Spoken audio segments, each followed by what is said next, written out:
مساء الخير على كل جمهورنا الكريم، ويتجدد اللقاء مع حضراتكم وفيديو جديد وأسعار مواد البناء في السوق المصرية ليوم الأحد الموافق 28/4/2024.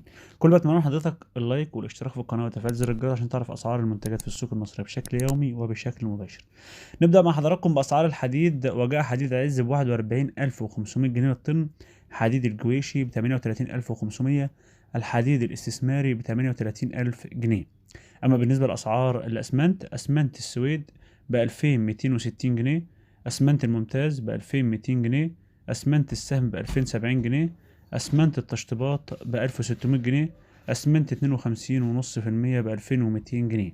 أما بالنسبة لأسعار الرمل فسعر المتر 90 جنيه، سعر الزلط المكسر 280 جنيه، سعر السن مقاس 1.5 290 جنيه. الطوب الأسمنتي الألف ب1500 جنيه، مقاس 24 في 5 سنتي في 11 سنتي. أما بالنسبة للطوب الأسمنتي مقاس 25 في 6 في 12 ب1850. الطوب الأحمر يتراوح سعر الألف من 1420 ل1550.